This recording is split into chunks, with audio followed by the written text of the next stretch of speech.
Alrighty, guys. So this topic 2.2, is called Externalities and Public Goods. In your textbook, they split up discussions about externalities and discussions about public goods into chapters 12 and 13. So your textbook is going to have a lot more detail on this than I'm actually going to require for you to know for the exam. So it's more going to be an overview of these ideas in conjunction with one another.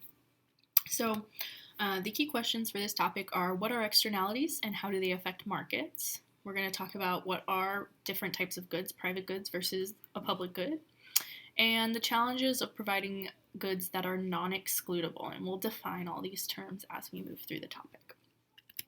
So starting first, I want to discuss what we think the optimal level of pollution is.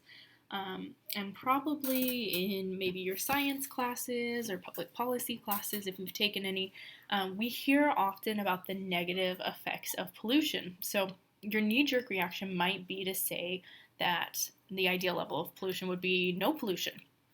But in reality, it's probably a bit unrealistic to have zero pollution, because if the optimal level of pollution was zero, it raises the question of why haven't we created that condition, right? If we theoretically wanted to, we could pass a law banning all motor vehicles tomorrow, and completely reduce or eliminate our CO2 emissions. So the question is, why don't we do that? And the answer is that the optimal level of pollution probably isn't zero. Yes, we could dramatically cut down on pollution if we made cars illegal tomorrow, but that would come at an extreme cost to society. We know pollution creates costs for society, but so do a lot of those really rigid responses to pollution. So even though it might be uncomfortable and kind of counterintuitive to the conversations we normally have around pollution, or what we're going to call externalities, outside costs of market activity, the tendency is to focus either on only the benefits or the costs, when in reality there is some solution, there's some equilibrium, we could say, in society where we can compromise the benefits and costs and create a better outcome and deal with scarcity better. So we need to consider the reality that a lot of times costs and benefits aren't as black and white as people on one side of the issue might have us believe.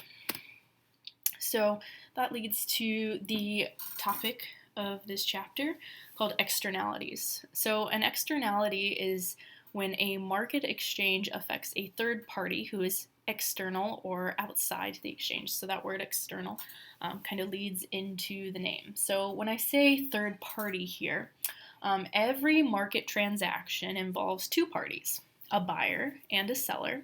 So if there's a third party, it means there is this person outside of the situation who is also affected. They experience some costs or some benefits due to a buyer and a seller interacting. So to give you an example, imagine you live near a river, and on the other side of that river there is a plant, a factory that produces, I don't know, maybe paper. So when it comes to the market for paper, there is the buyer, anybody who would go to the store and buy the paper from that paper manufacturer. The seller itself is the factory. But you, living near that river where the factory is located, if the factory is, say, dumping pollutants into that river, you're going to be affected by that market activity from that buyer and seller, even though you're external to it. You're not the one buying the paper, you're not the one producing the paper. However, this market exchange has led to an external effect on you, the third party. And so we say externalities are a type of market failure.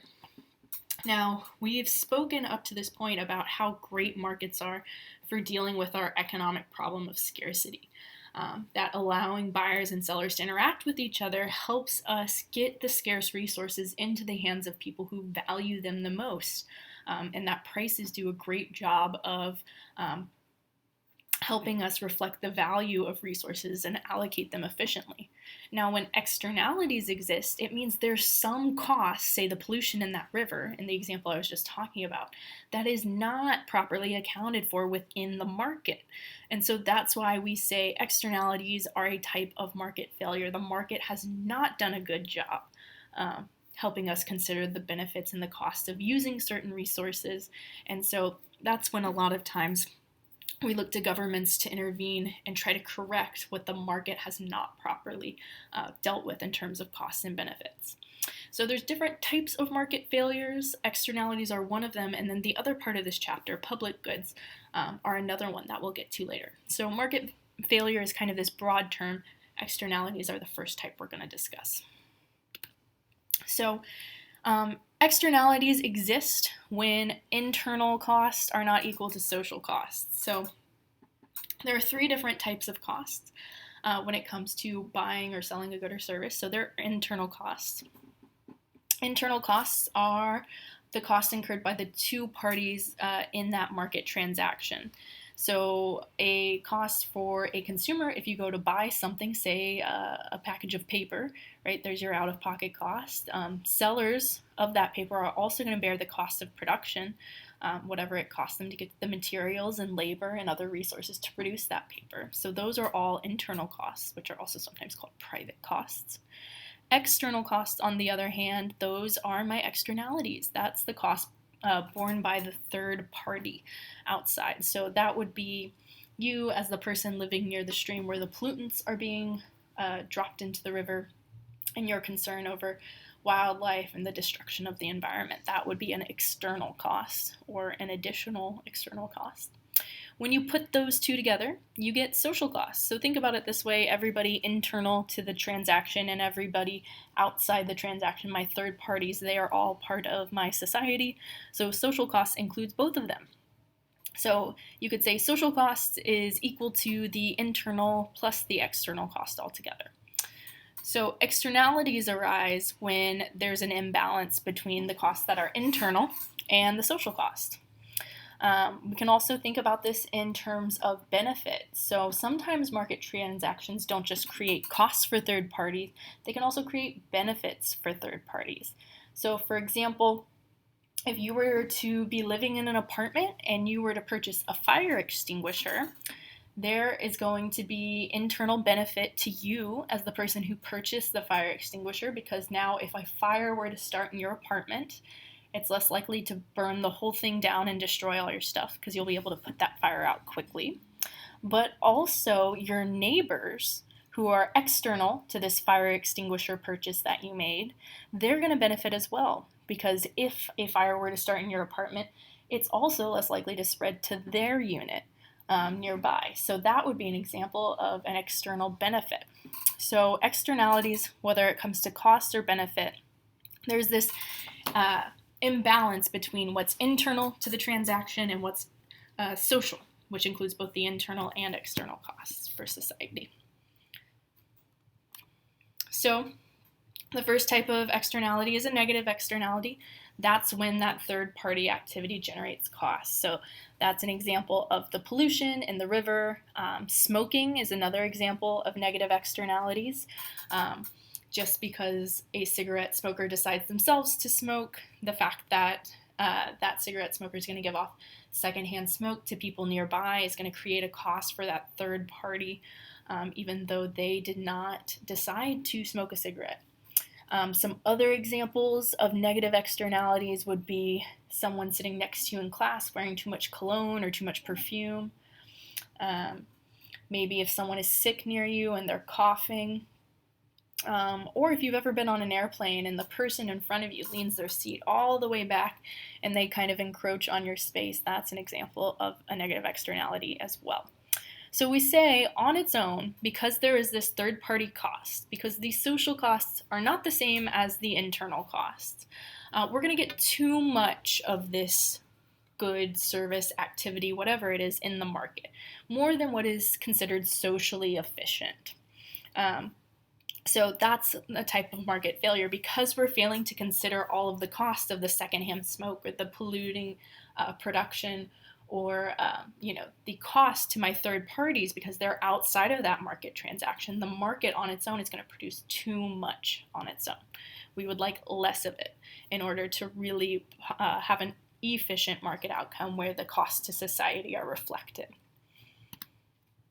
So when we have negative externalities, Typically, that government solution that we see is we're trying to make the firm recognize that external cost, or we could have the consumer face that external cost as well. So this is called internalizing an externality. Try to take that outside cost and put it inside the market activity. So one way we can make the cost internal is to tax it. So we know from the supply and demand chapter that excise taxes can reduce both supply and demand depending on if they are levied on the producer or the consumer. So that is one way, and one approach with cigarettes is to tax that product to minimize the amount that is out there in society. Another option is regulation. So if we go back to my fire extinguisher idea there, so we can just kind of mandate that or regulate that apartment complexes have to have fire extinguishers. And then the third option is the government can encourage, fund research and development of similar products that don't create negative externalities, an alternative. So if we're thinking about fossil fuels, maybe funding things like solar or wind energy that are less polluting. So those are all options for us to try to minimize the amount of the negative externality activity in society. Either encourage the production of substitute, regulate, or tax it. All of those are going to lead to a lower equilibrium quantity in the market for these things. Now, positive externalities, that's when we have those external benefits, like with the fire extinguisher. And when we have external benefits, that means on its own the market will underproduce this market activity. There's not enough on its own, because if the benefits were inside that market, we'd get more demand or more supply. We'd get more consumption of this good. So a good example of that would be getting your flu shot. So believe it or not, even if you don't get your flu shot during flu season, the more people around you who do get the flu shot mean you, even as someone who didn't get their shot, are still less likely to get the flu. So that is an example. Oops, sorry, I have this little thing popping up. Hopefully that wasn't too disruptive. So having a flu shot is going to benefit others. And so a lot of different ways to intervene in the market is trying to encourage more consumption of it so we can internalize those benefits.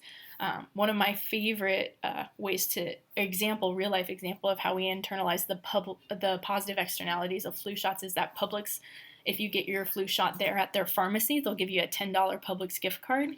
So that's taking some of the fact that there's this external benefit and trying to put it in to the market activity. Getting your flu shot, give it to the consumer of the shot, right? I'll give you $10 if you get your flu shot. I now can allocate some of that outside benefit to the people participating in this positive externality creating activity. So that is one way to internalize positive externalities. So there's that first bullet point, to finance or subsidize production and consumption of the good. So that's exactly what that gift card is. It's subsidizing. So remember, a subsidy is the opposite of a tax. So to subsidize means to give money to produce or consume it. So I could give money to the people who produce flu shots to hopefully provide them at lower costs. Most insurance companies will let you get your flu shot for free. If you have health insurance, your insurance will fully cover it because it creates a benefit for them not having to treat you for the flu later. The $10 gift card is subsidizing consumption, because if you go purchase and get your flu shot, you get that $10 gift card. We can also pass laws just requiring people to consume it. So if you want to go to school or college, a lot of times you have to send in records of your immunizations. You have to get certain shots before you're allowed to participate in public schools and things of that nature. And then the last one is to encourage research and development of similar goods to try and encourage more of these things that create a similar externality that's beneficial. So in both of these cases, this is that term, internalizing the externality. So taking the individuals involved in an activity and make them consider the social cost in the case of the negative externality. So that's the taxing, the regulating, encouraging substitutes. Or internalizing the benefits, that's subsidizing, requiring consumption, etc., to try to get those external costs or benefits into that market activity. So we're going to talk about the different approaches to those internalization. And one way we approach it when it comes to pollution here in the United States is something called command and control regulation. So in the context of pollution, command and control regulation are strict laws that put harsh caps on allowable levels of pollution. And really, command and control regulation is more of a general term. Different countries, different states, etc., can set their own limits on this. But generally speaking, what keeps command and control regulation similar to one another is that they're pretty inflexible. They have details about just how much pollution each firm, if we're talking about something that releases CO2 emissions, how much they can each release or what technology they're allowed to use in terms of energy. And there's significant drawbacks to command and control regulation. So the way it takes form in the United States is typically through a federal agency in the US called the Environmental Protection Agency, or EPA. They've pretty much been the go-to regulatory agency for different kinds of emissions like this. Now, the problem with setting hard caps on pollution control are these three drawbacks right here. First, that there's no incentive to improve further. So if I say each factory is allowed to pollute up to a certain amount, I pass this regulation, it's now in effect. There's no incentive for the factory to try and do better. If you set a hard cap on how much I'm allowed to pollute as someone who owns a factory, I'm going to go right up to the limit every single time, even if I could do better. Why would I try to, right? The second drawback is that these types of regulations are inflexible. So a lot of times they just set a hard cap and they don't make distinctions between larger firms and smaller firms, larger firms that might pollute more but also might have more resources to pursue alternative energies, whereas a small business might not have that kind of ability to invest in new technologies. So it's really hard to make distinctions between the needs of different types of businesses and different sized businesses in the same industry. And then the third big drawback to command and control regulation is that they're always subject to compromise in the political process. The people who write these regulations are humans, and they have incentives as well.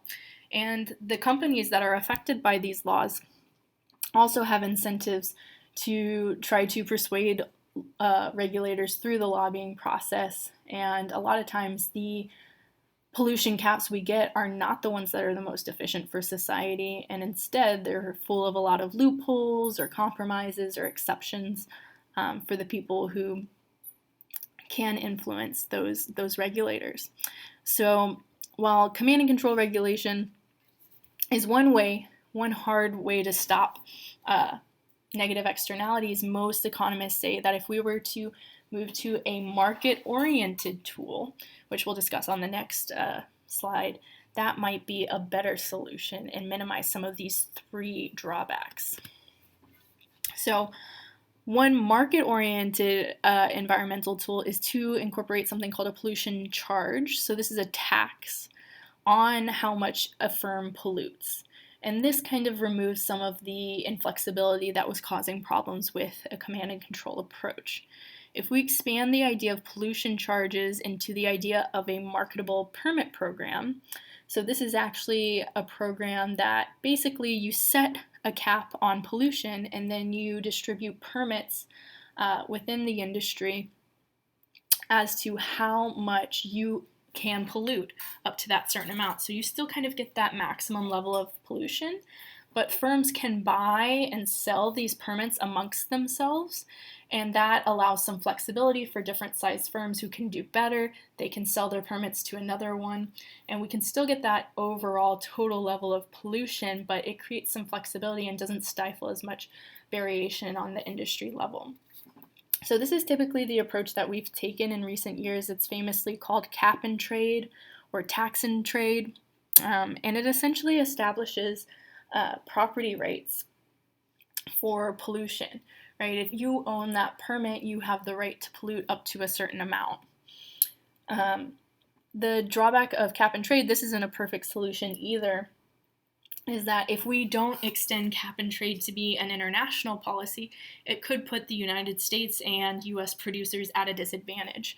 So if we say here in the United States that we're going to cap our pollution and beyond a certain amount, even though firms might be able to trade with one another, and then they'll just have to pursue clean energy beyond that top of that cap and trade maximum, it might lead to U.S.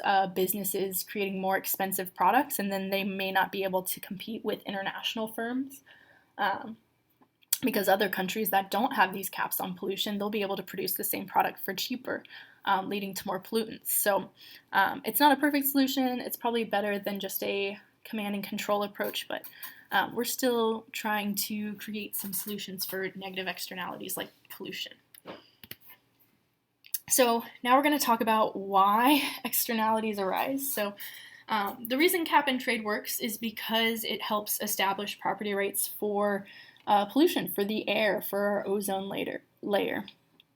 And so that leads really nicely to this next idea that I want you to know, is that externalities exist because there are no clearly defined property rights. So a property right is a legal right of ownership.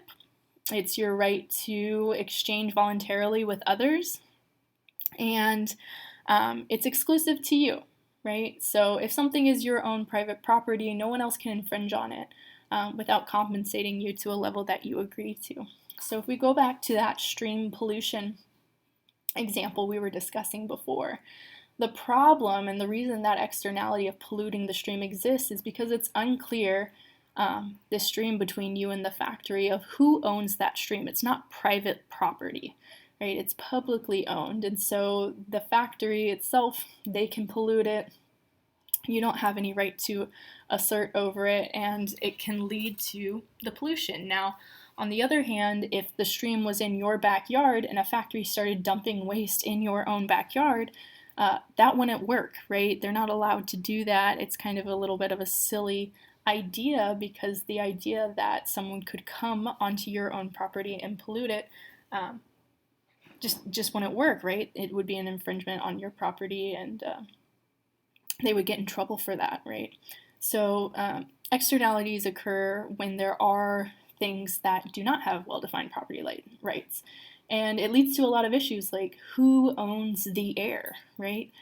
That's why air pollution, that's why the damage to the ozone layer is such a difficult problem for us to deal with and as a society, is because there are no well-defined property rights. And it would be really hard to assign property rights to those types of items.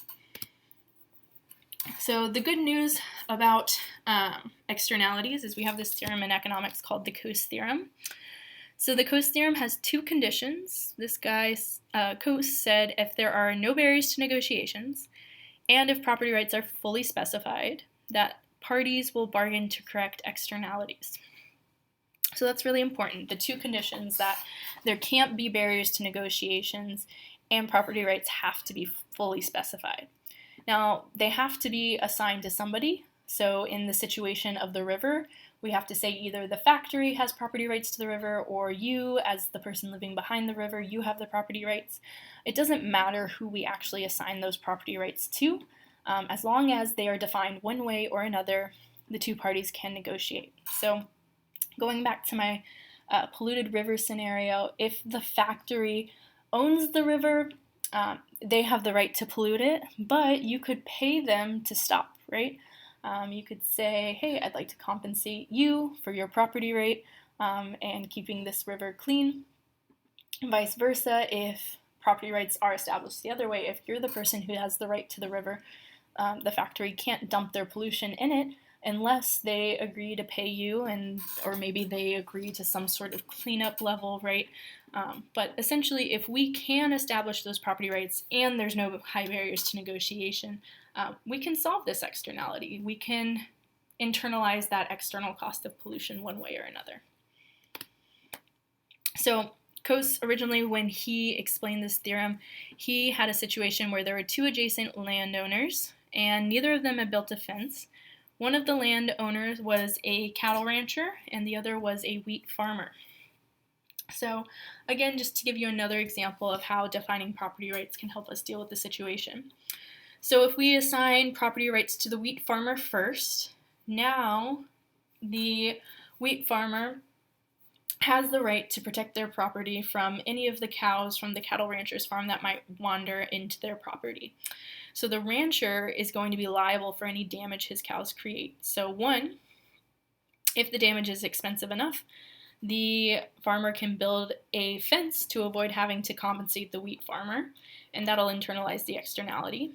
Or if the cows aren't eating all that much wheat and it's not worth the cost of buying a fence, the cattle rancher can just go to the wheat farmer and pay him for all the wheat that his cows consume, right? So you have two particular different outcomes here, even when the property rights are assigned one way. Now, the other situation is, what if we said the cattle rancher has property rights here? The cattle rancher has the right to let his cows roam wherever they want. Now it becomes the wheat farmer's responsibility. So the wheat farmer can internalize the cost himself, build his own fence, because that is his cost there of dealing with this externality. Or he can just accept the fact that the cows are going to eat some of his wheat if it doesn't justify the cost of building a fence. But in either way, someone is going to bear now that external cost that the other activity leads to. And you don't necessarily have to rely on a government.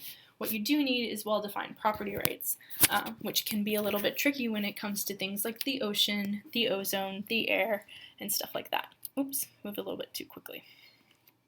So now we're going to move on to our second type of market failure, which are public goods and really non-excludable goods in general. So economists differentiate between different types of goods that a market can provide based on two characteristics. So the first characteristic is excludability. So excludability can kind of branch off into two directions. We can say that a good is excludable if it is possible to prevent consumers who have not paid for it from having access to it. That is what makes a good excludable. Now, a good is non-excludable when it would be near impossible to stop people who haven't paid for a good from having access to it. So that's really where our second market issue comes in, is a lot of times markets don't do a good job of providing these non-excludable goods because people don't have to pay for it, essentially. Now, the other characteristic that we use to define goods is rivalry. So a good can be rival. So a good is rival if only one person can enjoy it at a time. So a good example would be a piece of pizza. You and I cannot enjoy the same slice of pizza. If I eat that slice of pizza, you cannot have that same slice of pizza. Non-rival goods, on the other hand, means that even when one person consumes it, someone else can have access to it. So, for example, the new Drake album, right? If I purchase the new Drake album, you can still enjoy it too. So that would be non-rivalrous. Now, when we combine those four characteristics, we get four different types of goods. So the first good is a private good. They are both excludable and rival. So just as a reminder, excludable means you cannot have it unless you've paid for it, and rival means it can only be enjoyed by one person at a time. So most of the things that we buy are excludable goods. Clothing, food, I have the example of Chick-fil-A meals here, but pretty much everything you purchase is going to be a private good. So your computer, a notebook, a pencil, if you have to pay for it to have that item, that's going to make it excludable. And if other people can't enjoy that same good or service with you, that's going to make it rival. Now, public goods are a little bit different. So that's kind of the opposite end of the spectrum. They are non-excludable and they are non-rival. So a good example of a public good would be a big fireworks display. So they're non-rival in the sense that you and I can watch and enjoy the same fireworks show, but they're also non-excludable, right? If I buy tickets to a fireworks show, I'll be able to see it, or people who haven't paid for it can just go a little bit further away and probably still enjoy the same fireworks show. So there's no way to prevent people who haven't paid for the public good from having access to it, like a fireworks show. So public goods run into the issue of a free rider problem. So free riders are people who do not want to pay for the good themselves, and they know that the good itself is non-excludable, so they rely on other people to pay for it, and they get access to it as well because it's non-excludable. So that would be the case a lot of the time with fireworks shows. Some other examples would be national defense. So if we said we wanted to crowdsource national defense in the United States, there would be a lot of people who did not pay their fair share or didn't pay at all, knowing that if it got funded, they would have access to it. So when it comes to public goods and free rider problems, a lot of times governments mandate that people pay for it. They pay for it through taxation. Otherwise, it just doesn't come together, right? There's just not enough money because there's just going to be too many free riders. You've probably had some experience with the free rider problem when it comes to group projects. That's another good example. So if you're working on a group project and you're getting one cohesive grade as a group, there's that one person in the group who's just going to slack off and be MIA for most of the project, hence why I don't do group projects in my class. Group projects and having one grade for the whole group, that is a public good. It's non-excludable. And it's non-rivalrous, right? Everyone can get the same A, but also even if you didn't put in your fair share of group work, that's non-excludable. And so that's going to lend itself to the free rider problem as well. So for most public goods, when it comes to national defense, fire protection, police forces, things of that nature, the government is going to tax and provide those goods because the market just wouldn't provide it on its own. It's a market failure. The other two types of good are club goods and common resource goods. So club goods are non-rival and excludable. These are a little bit funky. A good example would be that Drake album I was talking about, non-rival. Multiple people can enjoy Drake's new album, but it is excludable, right? Bearing any, stolen MP3s off the internet, you have to pay for your music to have access to it, so that makes it excludable. Another good example would be Netflix subscriptions or cable TV and internet, right? You have to pay for these things, but multiple people can enjoy the same channel or the same show, the same service, so they're non-rivalrous.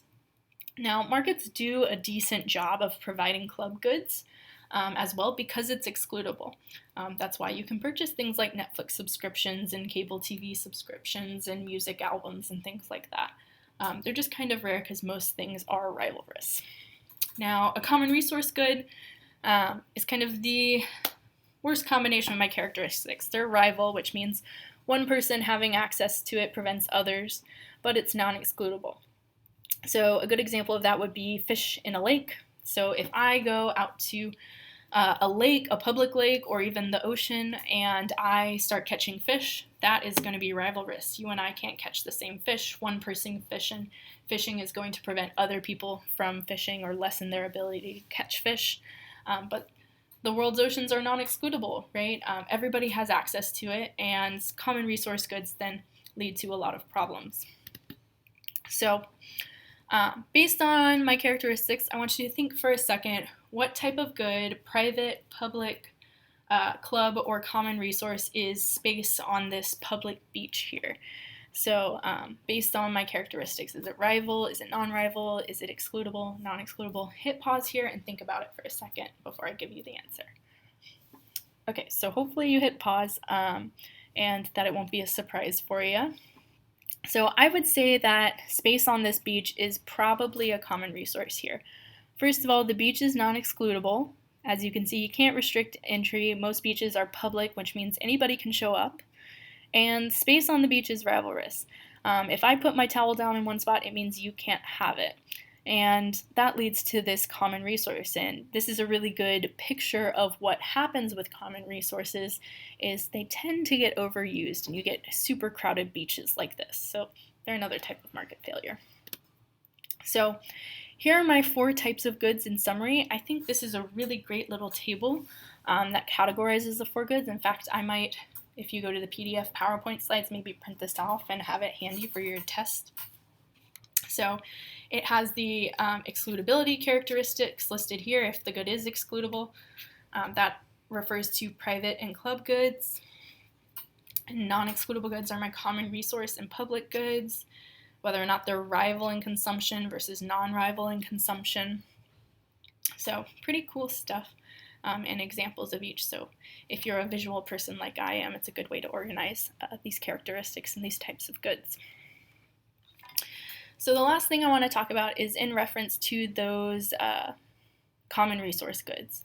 And with common resource goods, just like we saw with that beach picture there, is they tend to be overused. So it's called tragedy of the commons because it refers to common resource goods, is when rival but non-excludable goods become depleted or ruined. And so it was first observed by an economist who was thinking about a group of ranchers who maybe went out to the same plot of land to graze their cows every day. And if it was commonly used land, right, so no one privately owned it, making it non-excludable, but grazing cattle is rival, right? If your cows eat a certain patch of grass, it means another rancher's cows can't eat it. It creates these incentives where the field is going to become depleted very quickly. So the incentives of common resources is to neglect whatever is held in common ownership. There's no incentive to take care of it, right? If I'm a rancher, I'm not going to water the field because why would I waste my time and effort when someone else might just show up with their cows first and eat that fresh grass that I watered, right? It also has an incentive to overuse, meaning I want my cows to get there first and I want them to eat as much of it as it can before all the other ranchers get there. And it leads to an incentive to ignore others, right? Because it creates this competition environment, I'm going to see my other fellow ranchers as the opposition, other people who will neglect and overuse this resource that I want access to. So because common resources lead to these incentives, that's why it results in the tragedy of the commons where things are depleted or destroyed entirely. Now, the good news about the tragedy of the commons is you can correct it by, again, establishing property rights. If instead of the farmers all coming to the same big field every day and grazing, if they split it up, maybe there's 4 of them, so they split it into quarters and everyone has their own unique quarter of land, they are going to be less likely to overgraze their cattle. They're going to be more likely to take care of it and water it, and they'll want to try to exchange with others.